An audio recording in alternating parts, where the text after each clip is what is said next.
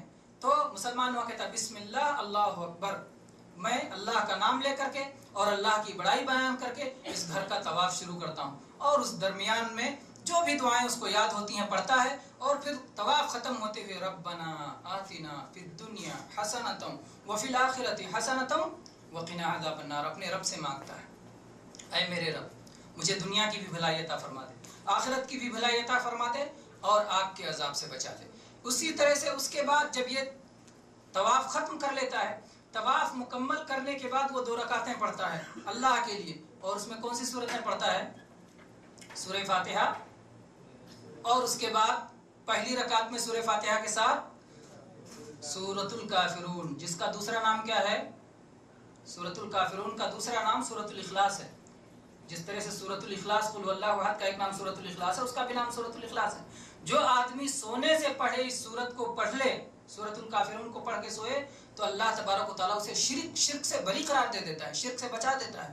یہ دونوں سورتیں سورۃ الاخلاص ہیں، سورۃ قل واللہ احد اور سورۃ الکافرون، کیونکہ ان دونوں میں بندہ اس بات کا اعلان کرتا ہے کہ میں اللہ کے سوا کسی اور کی عبادت کرنے والا نہیں ہوں.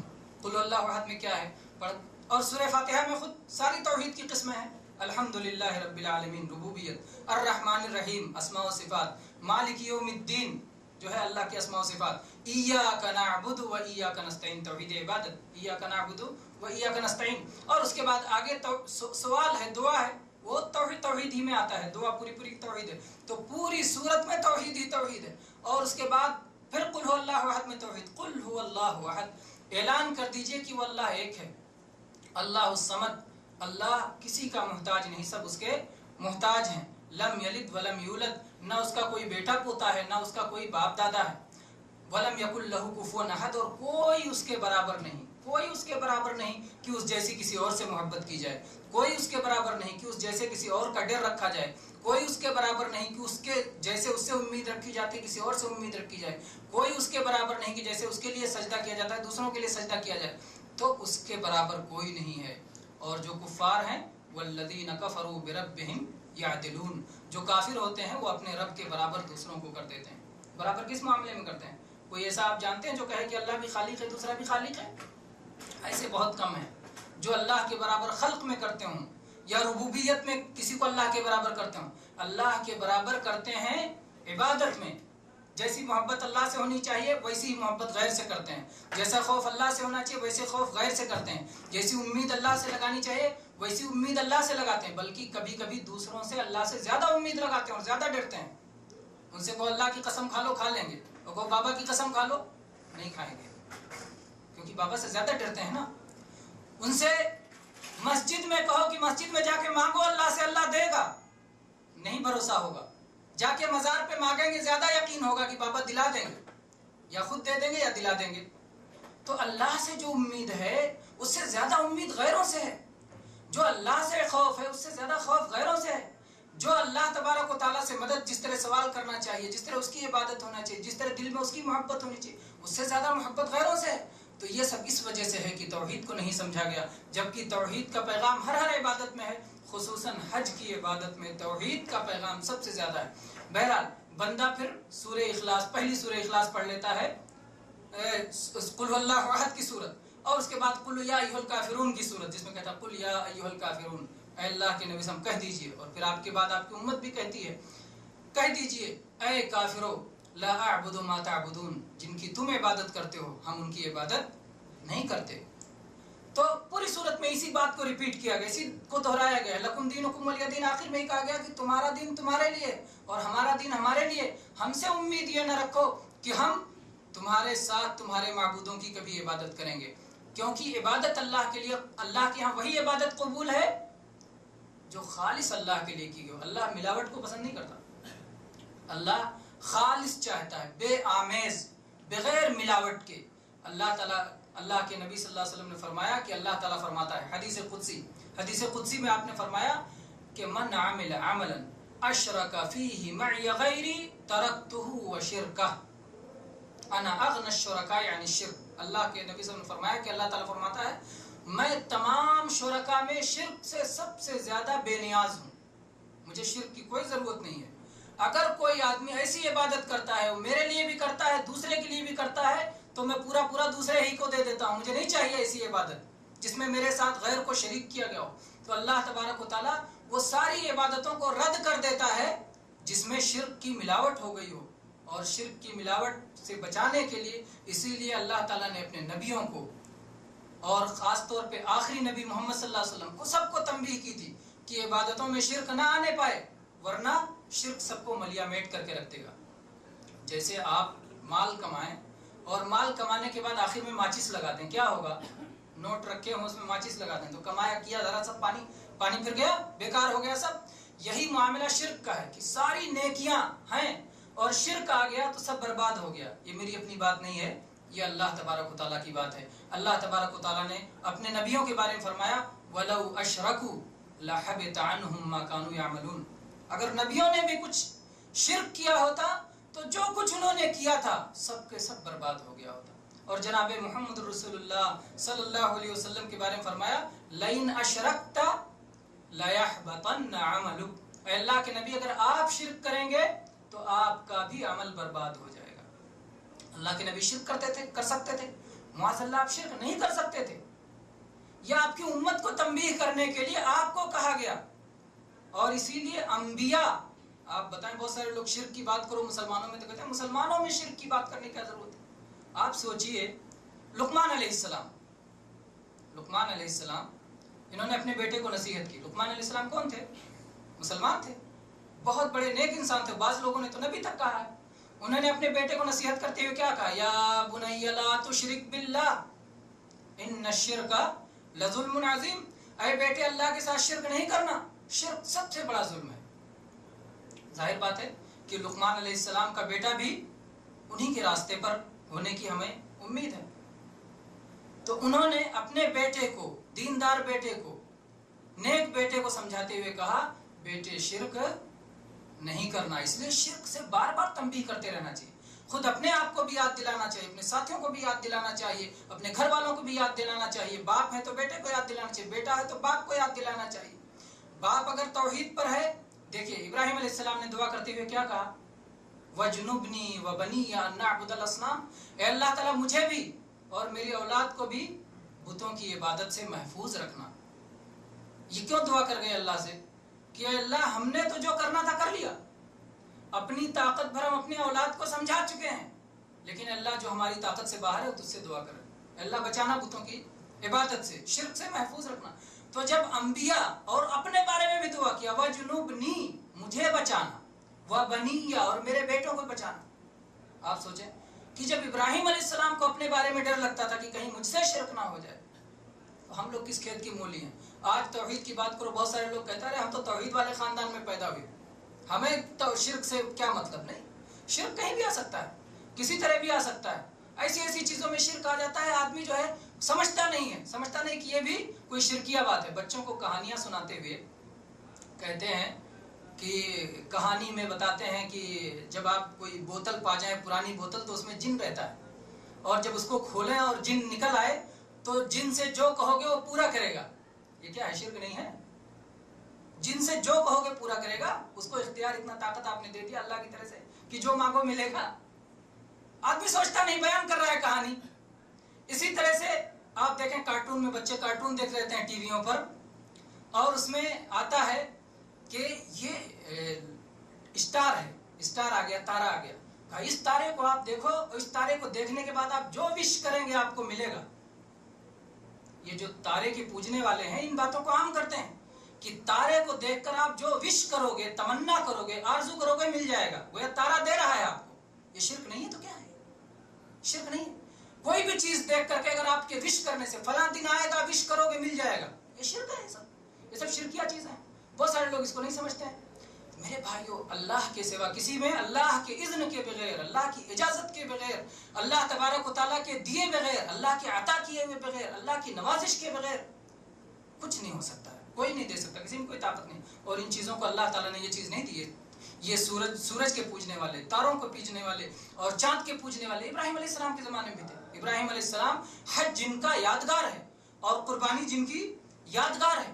ابراہیم علیہ السلام نے کیا کیا؟ اپنی قوم کو سمجھانے کے لیے ابراہیم علیہ السلام نے تاروں کو دیکھا اور کہا کہ یہ تارے میرا رب ہیں. اور اس کے بعد جب چاند نکلا تو کہا ارے چاند تو ان سے بڑا ہے، چاند میرا رب ہے. اور جب دن نکلا، سورج کی روشنی میں چاند اور تارے غائب ہو گئے تو کہا یہ سورج ہاذا ربی ہاذا اکبر، یہ میرا رب ہو سکتا ہے، یہ تو سب سے بڑا ہے، سورج سے بھی، چاند سے بڑا. تو ایک تو اپنی قوم کو یہ سمجھایا کہ تم نے جو کئی معبود بنا رکھے ہیں، کئی نہیں ہوتے، معبود ایک ہی ہوتا ہے. یا تو تارا ہی ہوگا، یا تو چاند ہی ہوگا، یا تو سورج ہی ہوگا. تم نے سب کو معبود بنا رکھا ہے تو معبود کئی نہیں ہوتے. یہ تو ایک سمجھایا. دوسرے یہ سمجھایا کہ جو ہوگا معبود وہ سب سے بڑا، سب سے طاقتور ہوگا.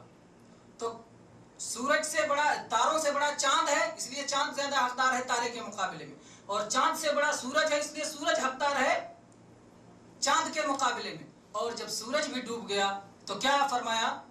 انی لا احب الآفلین، میں ڈوبنے والوں کو پسند نہیں کرتا. میرا رب کون ہے؟ الحی القیوم، اللہ لا الہ الا هو الحی القیوم. اللہ زندہ ہے اور سب کو سنبھالنے والا ہے، سب کو قائم رکھنے والا ہے، وہ اللہ ہے، میرا رب ہے. تو یہ جو ڈوب جاتے ہیں، جو نکلتے ہیں اور ڈوب جاتے ہیں، جو زندہ ہوتے ہیں اور مر جاتے ہیں، وہ اس لائق نہیں ہے کہ ہماری عبادتوں کا کوئی ادنا سا ادنا بھی حصہ انہیں ملے. جو زندہ ہوتے ہیں اور مر جاتے ہیں، پیدا ہوتے ہیں اور فنا ہو جاتے ہیں، اور نکلتے ہیں اور ڈوب جاتے ہیں، ایسے لوگ اس کے مستحق نہیں ہیں کہ ہماری عبادت کا کوئی ذرہ بھی انہیں ملے. عبادت پورا کا پورا خالص اللہ کا حق ہے، جو الحی القیوم ہے، زندہ ہے، سب کا سنبھالنے والا ہے، جو العلی العظیم ہے، جو سب سے بلند ہے، سب سے بڑا ہے، وہ ہماری ساری عبادتوں کا حقدار ہے. تو بہرحال ابراہیم علیہ السلام جن کی یہ یادگار ہے حج، وہ امام الموحدین تھے، توحید والوں کے امام تھے. اللہ تبارک و تعالیٰ نے قرآن مجید میں جن الفاظ میں ان کی تعریف کی ہے، اس میں بار بار یہ بات آئی ہے کہ وہ تو حنیف تھے. ان ابراہیم کان امتا قانتا للہ حنیفا ولم یک من المشرکین. ان ابراہیم کان امتا، ابراہیم علیہ السلام امت تھے. امت کا ایک معنی ہوتا ہے امام تھے. امام کے معنی کیا ہوتا ہے؟ پیشوا اردو میں کہہ دیتے ہیں. پیشوا کے معنی کیا ہوتا ہے؟ جو سب سے آگے رہے، باقی لوگ جس کے پیچھے رہے. امام جو آگے رہے، باقی لوگ اس کے پیچھے رہے. تو ابراہیم علیہ السلام ایسے تھے کہ ان کے پیچھے چلنے کے لائق ہے. وہ امام تھے، ہم کو ان کے پیچھے پیچھے چلنا چاہیے، ان کے اسوے پہ چلنا چاہیے. قرآن مجید میں 2 اسوہ اللہ تعالیٰ نے پیش کیا ہے، 2 نمونے اللہ تعالیٰ نے دیے ہیں جن کی اتباع کرنی چاہیے. 2 آئیڈیل ہمارے لیے اللہ تعالیٰ نے قرآن مجید میں دیا ہے. ایک تو لقد کان لکم فی رسول اللہ اسوۃ حسنہ، تمہارے لیے اللہ کے رسول محمد صلی اللہ علیہ وسلم میں بہترین اسوہ ہے. اور دوسری جگہ اللہ تعالیٰ نے فرمایا لقد کانت لکم اسوۃ حسنۃ فی ابراہیم والذین معہ. اور کہیں اسوہ کا لفظ نہیں، تیسرے کو نہیں بتایا گیا. لقد کانت لکم اسوۃ حسنۃ فی ابراہیم والذین معہ، تمہارے لیے بہترین اسوہ ہے، بہترین نمونہ ہے ابراہیم علیہ السلام میں اور ابراہیم علیہ السلام کے ساتھیوں میں. والذین قالوا لقومہم انا براء منکم ومما تعبدون من دون اللہ کفرنا بکم وبدا بیننا وبینکم العداوۃ والبغضاء ابدا حتی تؤمنوا باللہ وحدہ. ابراہیم علیہ السلام اور ان کے ساتھیوں میں ہمارے لیے بہترین نمونہ ہے جب انہوں نے اپنی قوم سے کہا کہ ہمارا تم سے اور ہم سے کوئی تعلق نہیں. انا براء منکم ومما تعبدون من دون اللہ، ہمارا تم سے کوئی تعلق نہیں، ہم تم سے بری ہیں، لا تعلق ہیں. اور جن معبودوں کی تم عبادت کرتے ہو اللہ کو چھوڑ کر، ان سے بھی ہم بری ہیں. اور ہم نے تمہاری ساری اس دین کا انکار کر دیا. کفرنا بکم، ہم تمہارے اس دین کا کفر کرتے ہیں اور ہمارے تمہارے درمیان دشمنی واضح ہے. وبدا بیننا وبینکم العداوۃ والبغضاء، عداوت و دشمنی ہمارے اور تمہارے درمیان بالکل واضح ہے. حتی تؤمنوا باللہ وحدہ، یہاں تک کہ تم ایک اللہ پر ایمان لاؤ. ایک اللہ پر ایمان لاتے ہو، دشمنی محبت میں بدل جاتی ہے، نفرتیں جو ہے محبت اور الفت میں بدل جاتی ہیں. لیکن اگر تم اللہ پر ایمان نہیں لاتے، اللہ کے ساتھ شرک کرتے ہو، کفر کرتے ہو، تو پھر یہ نہ سمجھو کہ ہمارا تم سے دلی تعلق قائم ہو سکتا ہے۔ دلی تعلق ہمیشہ ایمان کے بعد قائم ہوتا ہے۔ اور میرے بھائی اسی کو ولا اور برا کا عقیدہ کہا جاتا ہے کہ اہل ایمان اور اہل توحید سے دوستی اور اہل کفر اور اہل شرک سے دشمنی۔ تو یہ دلی محبت کبھی بھی ہماری ان سے نہیں ہو سکتی ہے جو کہ توحید کو نہ مانتے ہوں، ایمان کو جو ایمان پر نہ ہوں۔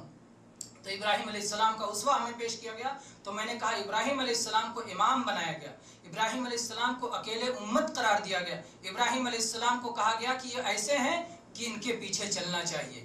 ان ابراہیم کان امۃ قانتا للہ، اللہ تعالیٰ کے فرما بردار تھے، حکم کی تعمیل کرتے تھے۔ ان ابراہیم کان امۃ قانتا للہ حنیفا، وہ حنیف تھے، ہر طرف سے کٹ کے ایک اللہ کے ہو گئے تھے۔ ہر طرف سے کیسے کیسے کٹے ان کی زندگی آپ دیکھیں۔ تو ابراہیم علیہ السلام نے اللہ کے لیے اپنے باپ کو چھوڑا، اپنے خاندان کو چھوڑا، اپنے وطن کو چھوڑا، اپنے بیوی بچوں کو چھوڑا، جو بھی چیز اللہ نے ترک کرنے کے لیے کہا انہوں نے ترک کر دیا۔ اللہ کی محبت ان کے ہاں سب سے آگے تھی۔ آج ہماری اپنی حالت کیا ہے میرے بھائیو؟ ہماری اپنی خواہش، ہماری اپنی شہوت، ہماری اپنی چاہت، ہمارا اپنا آرام، ہماری اپنی راحت اور ہمارا اپنا مفاد، ہمارا اپنا فائدہ، ہماری اپنی غرض آگے ہوتی ہے، اللہ کا حکم پیچھے چلا جائے تو چلا جائے۔ اللہ کا حکم آگے نہیں ہوتا۔ ابراہیم علیہ السلام نے اپنے باپ کو نصیحت ضرور کی، اپنے کا باپ ان کو کہا یا ابتی لا تعبد الشیطان ان الشیطان کان للرحمن عصیا، اے میرے ابا جان آپ شیطان کی عبادت نہ کریں، شیطان اللہ کا نافرمان ہے۔ باپ نے کیا کہا اتنے پیار سے، باپ کہہ کر کے، یہ نہیں کہ تو میرا باپ نہیں، تو میری بات نہیں مانتا، تو میرے توحید پہ نہیں، بہت پیار سے ابا جان۔ نسب کا رشتہ تو ختم نہیں ہوتا، آدمی چاہے کفر پہ ہو چاہے اسلام پہ ہو، نسب کا رشتہ ختم نہیں ہوتا، باپ باپ رہے گا اگرچہ وہ کافر ہو۔ تو آپ نے کہا اے میرے ابا آپ مسلمان ہو جائیے، آپ اللہ ہی کی عبادت کیجیے، غیر کی عبادت چھوڑ دیجیے، اتنے پیار سے کہا۔ لیکن باپ نے کیا طریقہ اپنایا؟ باپ نے کہا لئن لم تنتہی لأرجمنک، اگر تو اپنی اس بات سے باز نہیں آتا تو میں تجھے رجم کر دوں گا، پتھر سے مار مار کے ہلاک کر دوں گا۔ ابراہیم علیہ السلام باپ کے کہنے سے ڈر گئے اور توحید کو چھوڑ دیا اور توحید کی دعوت چھوڑ دی؟ نہیں چھوڑا، اللہ کا حکم نہیں چھوڑ سکتے تھے باپ کے لیے۔ تم نہیں مانتے مت مانو لیکن مجھ سے چھوڑوا لو، یہ نہیں ہو سکتا ہے۔ یہی حکم دیا گیا ہے ماں باپ کے معاملے میں اولاد کو کہ وَصَاحِبْهُمَا فِي الدُّنْيَا مَعْرُوفًا، دنیا میں ان کے ساتھ بھلائی کا معاملہ کرو۔ وَإِن جَاهَدَاكَ لِتُشْرِكَ بِي مَا لَيْسَ لَكَ بِهِ عِلْمٌ فَلَا تُطِعْهُمَا، اگر ماں باپ تمہیں مجبور کریں کہ اللہ کے ساتھ شرک کرو تو ماں باپ کی اطاعت نہیں ہے۔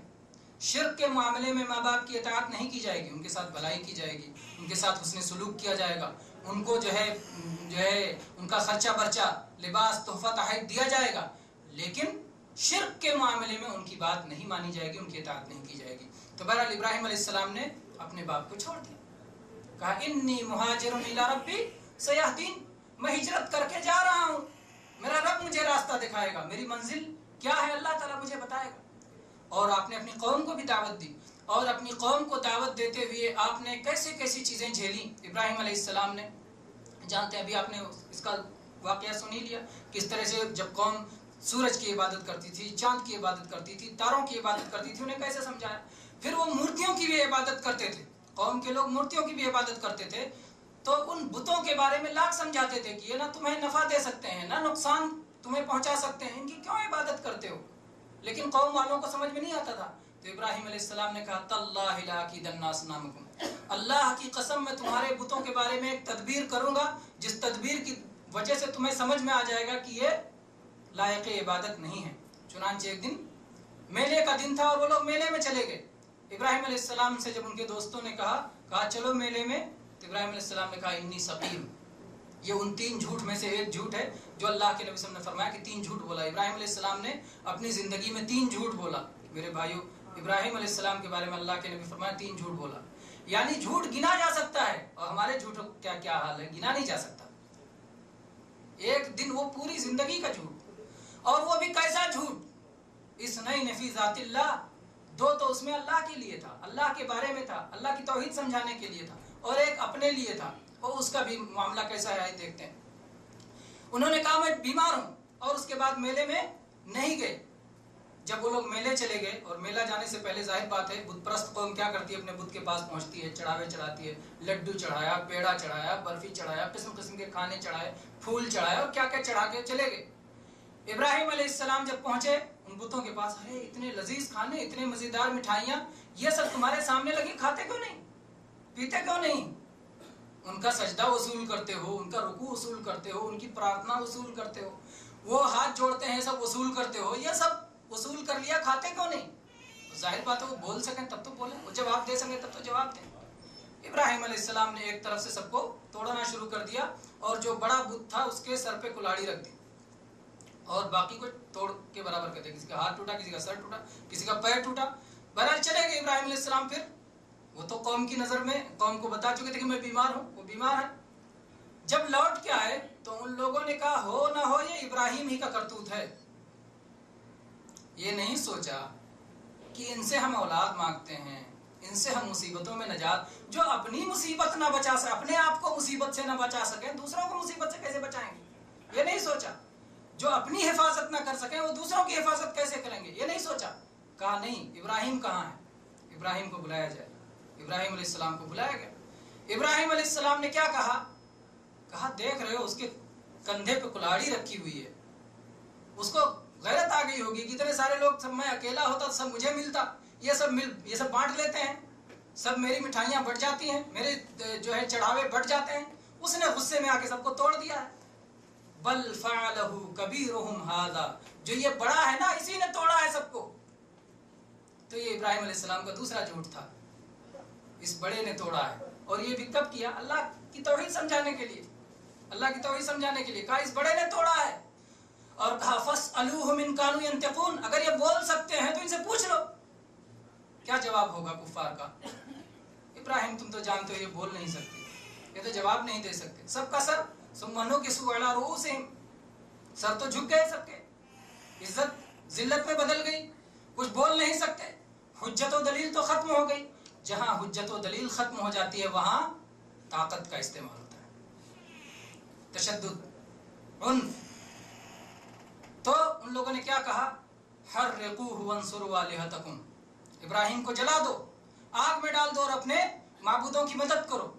اور اس کے بعد کیا ہوا؟ ابراہیم علیہ السلام کو آگ میں ڈالا گیا اور اللہ کی رحمت خاصہ نازل ہوئی، اور ابراہیم علیہ السلام کا معجزہ ظاہر ہوا۔ اللہ تعالیٰ نے فرمایا یا نار کونی بردم و سلاما علی ابراہیم، اے آگ ٹھنڈی ہو جا، سلامتی والی ہو جا ابراہیم علیہ السلام پر۔ تو میرے بھائیوں اس موقع پر بھی ابراہیم علیہ السلام نے اللہ کی توحید کو زندہ رکھا، اللہ کی توحید کو سمجھانے کے لیے خود کبھی توحید سے نہیں ہٹے، کسی اور کی مدد نہیں چاہی۔ اس موقع پر بھی کیا پڑھا تھا؟ حسبنا اللہ ونعم الوکیل، قالها ابراہیم علیہ السلام حین القی فی النار، جب ابراہیم علیہ السلام کو آگ میں ڈالا گیا تو ابراہیم علیہ السلام نے کہا تھا حسبنا اللہ ونعم الوکیل، اللہ ہی ہمارے لیے کافی ہے اور وہ سب سے اچھا کام بنانے والا ہے، سب سے اچھا بگڑی بنانے والا، سب سے اچھا کارساز، کشتیوں کو پار لگانے والا، مصیبتوں کو دور کرنے والا، نجات عطا کرنے والا اور ہر شر سے محفوظ رکھنے والا وہ اللہ ہے۔ حسبنا اللہ، اللہ میرے لیے کافی ہے، اللہ میرے لیے کافی ہے، اور کسی سے طلب نہیں کیا۔ ابراہیم علیہ السلام سے پہلے صالحین نہیں گزرے تھے، انبیاء نہیں گزرے تھے، اولو العزم رسول نہیں گزرے تھے، ابراہیم علیہ السلام سے پہلے بہت سے لوگ تھے، لیکن ابراہیم علیہ السلام نے اپنے سے پہلے کسی کا واسطہ نہیں لیا، نہ اپنے باپ آدم علیہ السلام کا واسطہ لیا، نہ پہلے رسول نوح علیہ السلام کا واسطہ لیا، نہ مقرب فرشتے جبریل کا واسطہ لیا۔ حسبنا اللہ، اللہ میرے لیے کافی ہے۔ یہ توحید سکھایا، فاتبع ملت ابراہیم حنیفا، یہ ابراہیم علیہ السلام کی توحید ہے جس پر ہمیں چلنا ہے۔ لقد کانت لکم اسوۃ حسنۃ فی ابراہیم، ابراہیم علیہ السلام میں ہمارے لیے بہترین نمونہ ہے۔ تو وہ توحید نہیں چھوڑنا جس ابراہیم علیہ السلام کو یاد کر کے، جن کی یادگاروں کے طور پر ہم حج کرنے جاتے ہیں، تو یہ توحید جو ابراہیم علیہ السلام سکھا کے گئے ہیں اس کو کبھی نہیں چھوڑنا۔ تو کہنا یہ ہے کہ ابراہیم علیہ السلام نے اللہ کے لیے اپنا وطن چھوڑ دیا، اللہ کے لیے اپنی قوم کو چھوڑ دیا، اللہ کے لیے اپنے گھرانے کو چھوڑ دیا، اللہ کے لیے اپنے باپ کو چھوڑ دیا، اور اللہ کے لیے اپنی زندگی بھی چھوڑنے کے لیے تیار تھے۔ آگ میں ڈالا جا رہا تھا، آگ میں ڈالا جا رہا تھا، لیکن اللہ کے حکم پہ ڈالا گیا تو ڈالا گیا، اللہ نے حفاظت فرمائی۔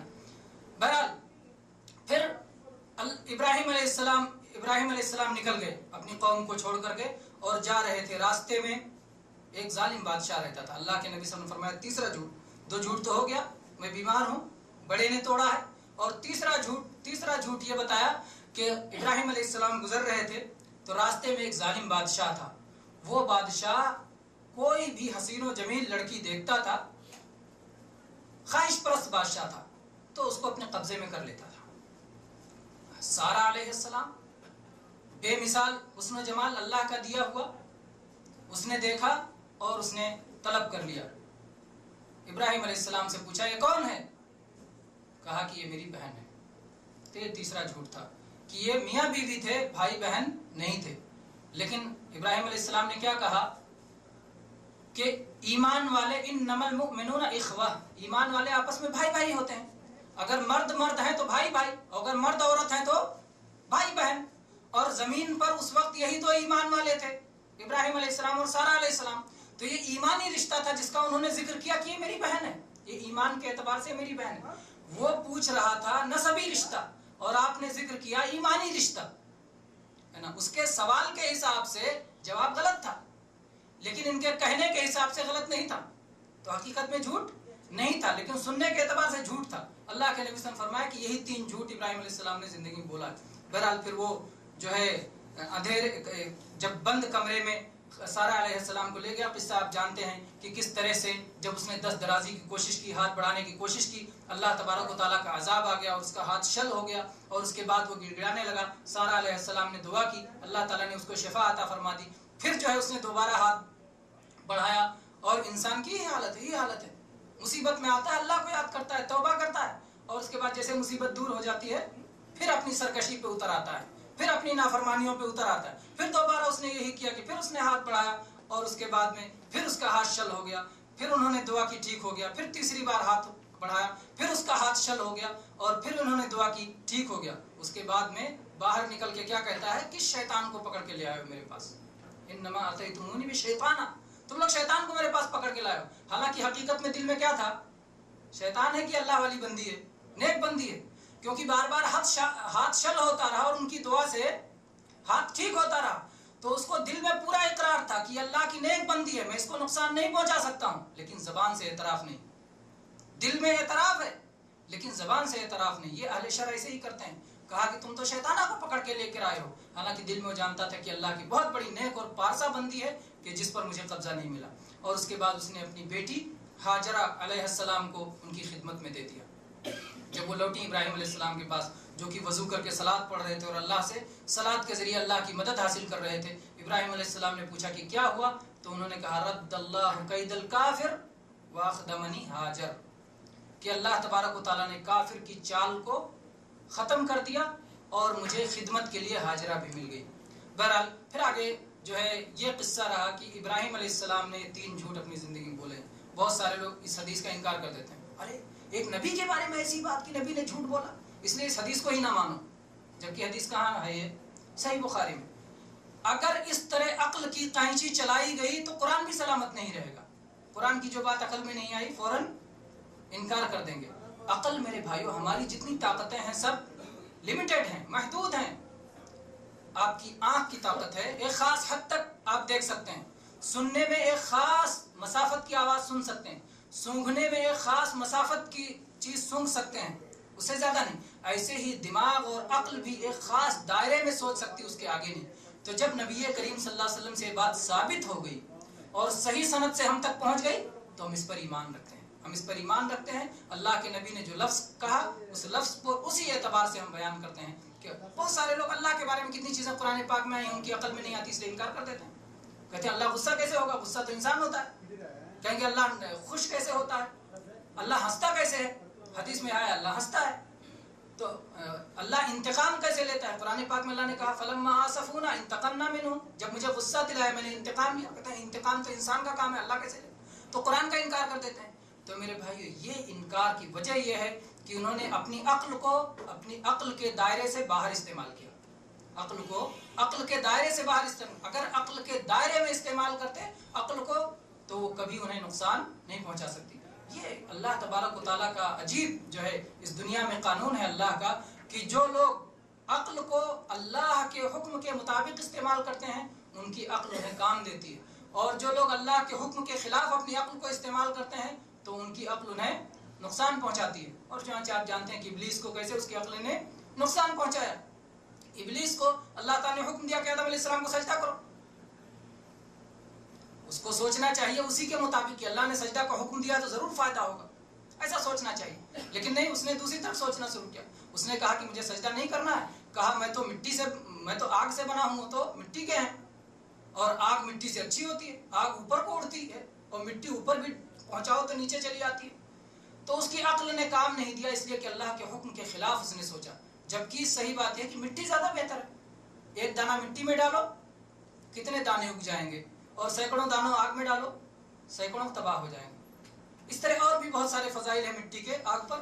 بلکہ کہنا یہ ہے کہ عقل جب اپنے دائرے میں سوچتی ہے، اللہ کے حکم کے مطابق سوچتی ہے، وحی کی روشنی میں سوچتی ہے، تو وہ بالکل برحق سوچتی ہے، اور جب اپنی دائرے سے ہٹ جاتی ہے، وحی کی روشنی کے بغیر اندھیروں میں سوچتی ہے، تو وہ غلطی کرتی ہے۔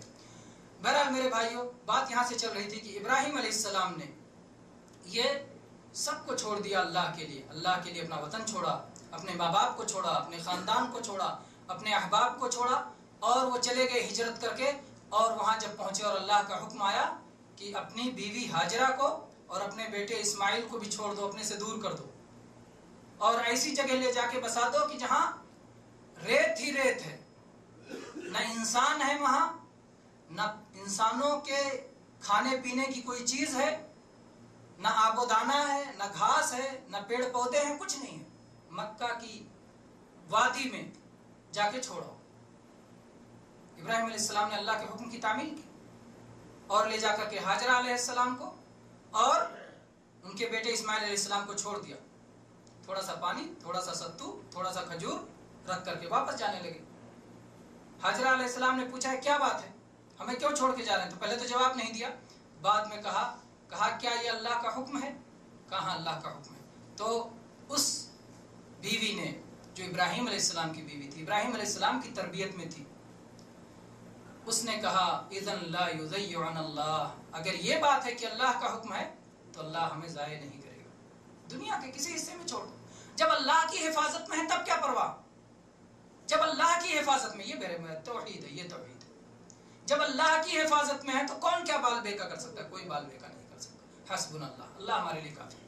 چنانچہ انہوں نے کہا اذن لا یضیعنا اللہ، اللہ ہمیں کبھی ضائع نہیں کرے گا اگر آپ اللہ کے حکم سے چھوڑ کے جا رہے ہیں۔ اور چنانچہ یہی ہوا، جو کچھ تھا جب تک تھا کھایا پیا، اور اس کے بعد جب پانی ختم ہونے کو آیا، اپنا تو زیادہ مسئلہ نہیں، چھوٹا بیچا تھا گود میں، اس پہ زیادہ پیار آ رہا تھا، زیادہ محبت اس کی لگ رہی تھی کہ بیٹے کا کیا ہوگا، اور اس کے لیے بھاگ کے صفا کی پہاڑی پر گئیں، بھاگ کے مروہ کی پہاڑی پر گئیں، دیکھا کہ کہیں قریب میں کوئی انسان نظر آ رہا ہو، کہیں پانی کا کوئی انتظام ہو، کہیں کوئی چشمہ نظر آ رہا ہو، کوئی بھی چیز ہو۔ اللہ تعالیٰ نے دنیا اسباب پہ قائم کی ہے، اسباب کو چھوڑنا یہ جو ہے توکل نہیں ہے، اسباب کو اپنانا چاہیے۔ اسی لیے حج میں جاتے ہوئے بھی اللہ تبارک و تعالیٰ نے کیا فرمایا، وَتَزَوَّدُوا، توشہ لے کر کے جاؤ، وَتَزَوَّدُوا فَإِنَّ خَيْرَ الزَّادِ التَّقْوَىٰ، اور اس توشے پہ سب سے بہترین توشہ تقویٰ ہے، یعنی تقویٰ بھی ہو، اللہ کا ڈر ہو، سب سے پہلے نمبر پہ ہو، اور اس کے بعد میں توشہ بھی ہو، کھانے کا سامان بھی ہو۔ عمر رضی اللہ عنہ کے زمانے میں کچھ لوگ جو ہے چلے آتے تھے حج کرنے، اور اپنے سامان ساتھ کچھ نہیں لاتے تھے، کہتے تھے انما نحن المتوکلون، ہم لوگ تو توکل کرنے والے، اللہ پہ توکل کر کے آ گئے، اللہ دے گا۔ تو عمر رضی اللہ عنہ نے پٹائی کی ان کی، اور کیا فرمایا، کہا انتم المتواکلون، تم دوسروں پر بوجھ بننے والے اور دوسروں کا مال کھانے والے ہو، تم توکل کرنے والے نہیں ہو۔ اللہ تعالیٰ آسمان سے سونے اور چاندی نہیں برساتا ہے، اللہ تبارک و تعالیٰ نے اسی دنیا میں ذرائع اور اسباب بنائے ہیں جس کی بنیاد پر غذا ملتا ہے، خوراک ملتی ہے۔ تو یہ صحابہ کرام کی سوچ نہیں تھی کہ چل پڑو حج کرنے اور اپنے پاس کوئی تیاری نہ ہو، پوری تیاری، دنیاوی اسباب اختیار کر لینا چاہیے، اور دنیاوی اسباب کے اختیار کرنے کے بعد اللہ پہ بھروسہ کرنا چاہیے۔ اسباب کو چھوڑ دینا عقل کا فطور ہے، اور اللہ پہ توکل کو چھوڑ دینا فہم شریعت کا فطور ہے، عقیدہ کی کمی کا فطور ہے۔ تو دونوں چیزیں، نہ عقل کا فطور ہونا چاہیے کہ اسباب چھوڑ دیں، اور نہ اللہ پر توکل چھوڑنا چاہیے کہ دین کا فطور، نہ دین کا فطور ہو، نہ عقل کا فطور ہو، اسباب کو بھی اختیار کیا جائے۔ اور چنانچہ قرآن پاک میں یہ اللہ کا طریقہ ہے۔ اللہ تعالیٰ نے کیا کہا اپنے نبی کریم صلی اللہ علیہ وسلم کے بارے میں، وَشَاوِرْهُمْ فِي الْأَمْرِ فَإِذَا عَزَمْتَ فَتَوَكَّلْ عَلَى اللَّهِ کہ اے اللہ کے نبی صلی اللہ علیہ وسلم کوئی معاملہ ہو صحابہ کرام سے مشورہ کیجیے. مشورہ یہ دنیا کا سبب ہے. فَإِذَا عَزَمْتَ فَتَوَكَّلْ عَلَى اللَّهِ اور جب آپ عزم کر لیں کسی بات کا تو اللہ پہ بھروسہ کریں. اللہ پہ بھروسہ کریں. تو مشورہ یہ دنیاوی اسباب کا اختیار ہے اور توکل علی اللہ توکل علی اللہ یہ توکل ہے. یہ اسباب کے ساتھ ہونا چاہیے. تو بہرحال میں بات یہاں چل رہی تھی کہ اسباب ابراہیم علیہ السلام کے پاس جو کچھ میسر تھا وہ دے گئے تھے اور اس کے بعد خدیجہ رضی اللہ عنہا نے اسباب کو تلاش کیا. اسباب کو تلاش کرنے کے بعد کچھ آواز آئی تو انہوں نے کہا کہ ہے تمہارے پاس کچھ تو ظاہر ہو. وہ پتہ چلا اللہ تعالیٰ نے جبریل علیہ السلام کو بھیجا تھا. انہوں نے اپنا پر مارا اور اسماعیل علیہ السلام نے اپنا پیر پٹکا, روتے ہوئے پیر پٹکا اور وہاں سے چشمہ پھوٹ نکلا پانی. اور ایسا پانی جو کھانے کا بھی کام دیتا ہے اور پینے کا بھی کام دیتا ہے. طعام طعمن و شفاء سقمن, یہ کھانے والے کے لیے غذا بھی ہے اور بیماروں کا علاج بھی ہے, بیماری کا علاج بھی ہے. بہرحال زبردست پانی نکلا اور ماں نے سوچا روک لیں چاروں طرف سے, اٹھا کر کے جلدی جلدی مڈیر بنایا اور پانی کو روکا, کہا زم زم رک جا رک جا رک جا. یہ سوچ رہی تھی کہ ایسا نہ ہو بہہ کے دور چلا جائے پھر ہمارے لیے نہ رہے. تو اللہ کے نبی صلی اللہ علیہ وسلم فرمایا رحم اللہ ام اسماعیل لو ترکت لکان عینا معینا. اللہ تبارک و تعالیٰ اسماعیل علیہ السلام کی ماں پہ رحم فرمائے, اگر انہیں چھوڑ دیا ہوتا تو یہ زبردست چشمہ ہوتا جو جاری رہتا. بہرحال اللہ تعالیٰ نے یہ مقدر کیا تھا اور ایسے ہی ہونا تھا اور چنانچہ ایسے ہوا اور زمزم کا کنواں اس جگہ موجود ہے. اور آج آپ دیکھ رہے ہیں کہ کس طرح سے آج بھی وہ اتنا زبردست چشمہ ہے کہ ساری دنیا پی رہی ہے, ساری دنیا لے کر کے جا رہی ہے, لیکن کبھی کمی نہیں ہونے آتی, کبھی کمی نہیں ہونے پاتی ہے. اور یہ زمزم کا چشمہ آج بھی جاری ہے. اور بہرحال تو یہ زمزم کا چشمہ پیدا ہو گیا اور اس کے بعد میں پھر وہاں اور لوگ آ کر کے بس گئے. پھر ابراہیم علیہ السلام اپنی اس جو ان کو چھوڑ کر گئے تھے ان کی نگرانی کے لیے آیا بھی کرتے تھے. نبی کریم صلی اللہ علیہ وسلم نے 2 دفعہ آنے کا تذکرہ فرمایا حدیث میں. اور ایک تو یہ آپ نے بتایا کہ ابراہیم علیہ السلام آئے اس وقت جبکہ ان کی شادی ہو چکی تھی. اور اس کے بعد وہ قصہ جانتے ہیں, جانے دیتے ہیں قصے کو, آگے بڑھتے ہیں کہ کس طرح سے ابراہیم علیہ السلام کو نصیحت کی اور اسماعیل علیہ السلام کو نصیحت کی. اسماعیل علیہ السلام نے ان کی نصیحت کو قبول کیا. اور اسی طرح سے قرآن پاک میں جس بات کا ذکر ہے اسماعیل علیہ السلام کے ذبح کیے جانے کا ذکر ہے, یہ بھی اللہ کی توحید کا پیغام ہے. اللہ کی توحید کا پیغام ہے کہ اللہ کے نام پر اپنے بیٹے کو جب اللہ نے کہا کہ ذبح کر دو, یا بنی انی ارا فی المنام انی اذبحک فانظر ماذا ترى, اے بیٹے میں دیکھ رہا ہوں خواب میں کہ میں تمہیں ذبح کر رہا ہوں, تم کیا خیال ہے تمہارا. بیٹے نے کہا یا ابت افعل ما تؤمر, اے میرے باپ آپ کر گزریے جس کا آپ کو حکم ہے. بیٹا جانتا تھا کہ خواب نہیں ہے, یہ حکم ہے. یا ابت افعل ما تؤمر, نبی کا بیٹا تھا, سمجھتا تھا. کہا کہ ابا جان آپ کو کر گزریے جس کا آپ کو اللہ کی طرف سے حکم ملا ہے. چنانچہ ابراہیم علیہ السلام نے اللہ کے نام پہ ذبح کر دیا اور اللہ نے حفاظت کی. وہ پہلے سے نہیں جانتے تھے کہ ذبح کا ناٹک ہوگا نعوذ باللہ اور بچ جائیں گے نعوذ باللہ. وہ پوری طرح سے ذبح کے لیے تیار تھے اور ذبح کر رہے تھے. بہت سارے لوگ جو کہتے ہیں نبی غیب جانتے ہیں, اگر غیب جانتے اور پہلے سے جانتے کہ میرا بیٹا تو ذبح نہیں ہوگا تو امتحان کیا رہ گیا. تو یہ بات بالکل غلط ہے کہ نبی غیب جانتے ہیں. کوئی نبی غیب نہیں جانتا, نہ صالحین غیب جانتے ہیں, نہ سید الانبیاء محمد صلی اللہ علیہ وسلم غیب جانتے ہیں. غیب جاننا صرف اللہ کا خاصہ ہے اور اللہ تعالیٰ جتنا دیتا ہے اتنا پاتے ہیں. جب چاہتا ہے تو اللہ بتا دیتا ہے, جب چاہتا ہے نہیں بتاتا ہے. چنانچہ بہت سارے معاملوں میں اللہ نے بتا دیا تو جان گئے اور نہیں بتایا تو نہیں پتا چلا. یہ سب اللہ کے بتانے سے ہوتا ہے. تو بہرحال ابراہیم علیہ السلام نے اپنے بیٹے کو ذبح کیا اور اس قربانی کو قیامت تک کے لیے رکھ دیا گیا. حاجی کو بھی اگر وہ حج قران کر رہا ہے, حج تمتع کر رہا ہے, تو اس پر قربانی دینا فرض ہے, ضروری ہے قربانی دینا. اور اگر حج افراد کر رہا ہے تو قربانی دینا سنت ہے, نفل ہے. اگر دے گا تو ٹھیک, نہیں دے گا تو کوئی بات نہیں. لیکن حج قران کرنے والے کے لیے اور حج تمتع کرنے والے کے لیے قربانی دینا ضروری ہے. اور قربانی دینے میں جانتے ہیں قربانی بھی کس لیے ہوتی ہے, اللہ کے لیے. اور قربانی ذبح کرتے ہوئے کیا پڑھتے ہیں, بسم اللہ اللہ اکبر, بسم اللہ اللہ اکبر. ایک صاحب نے اپنی تقریر میں کہا ہے کہ جہاں بھی اللہ کا ذکر ہے وہاں رسول کا ذکر ہے, صرف ذبح کے وقت اللہ کا ذکر ہے, رسول کا ذکر نہیں. یہ ان کی بات, یہ بھی غلط ہے, یہ بات غلط ہے.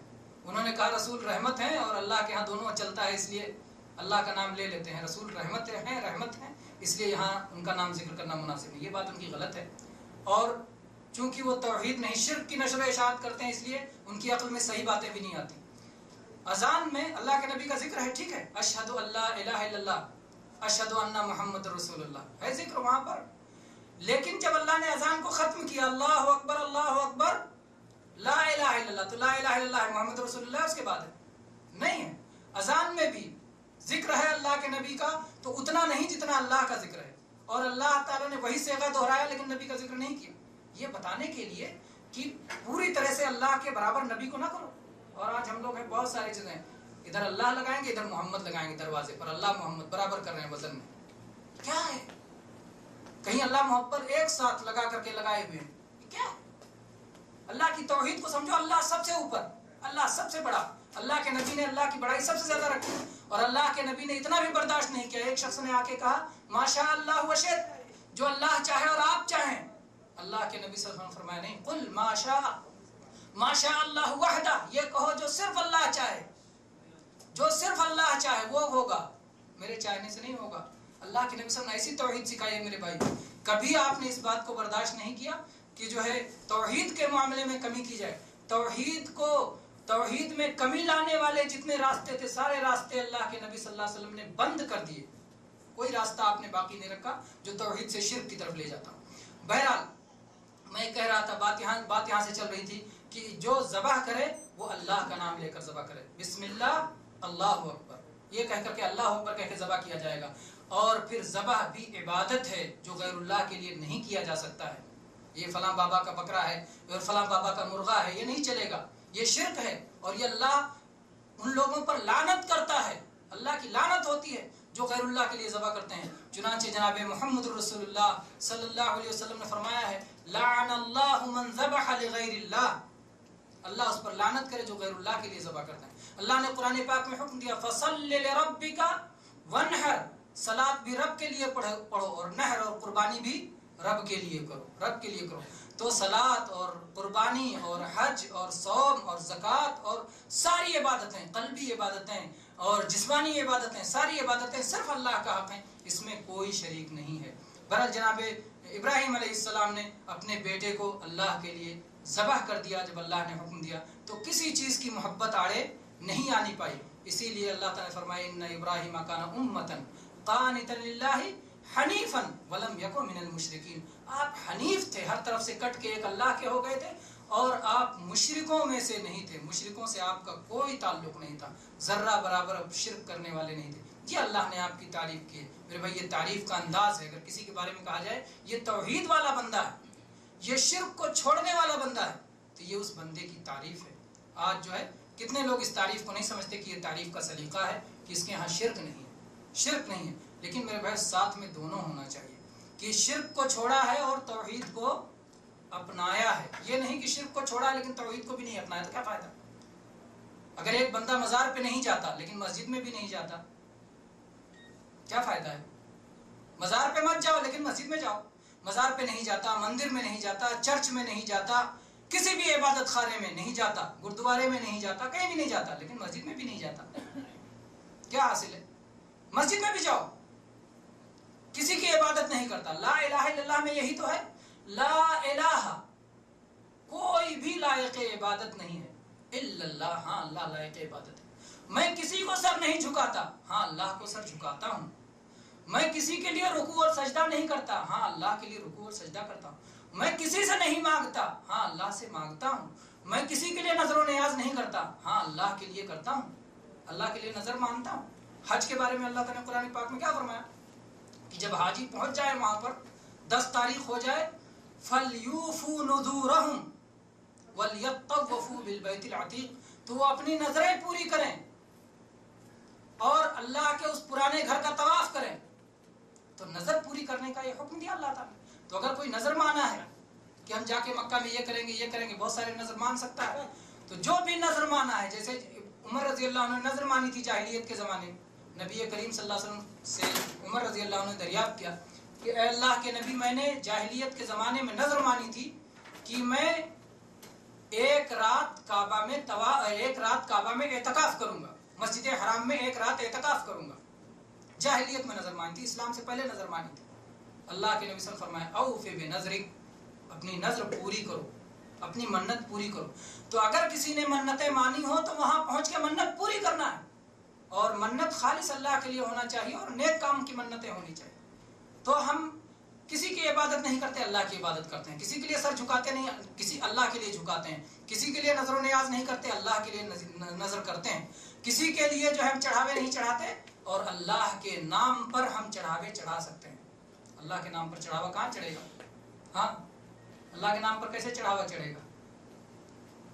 غریبوں کو جو آپ خرچ کرتے ہیں، غریبوں کو جو آپ خرچ کرتے ہیں، چڑھاوا میں کیا ہوتا ہے؟ خرچ ہے، انفاق ہے ایک طرح کا۔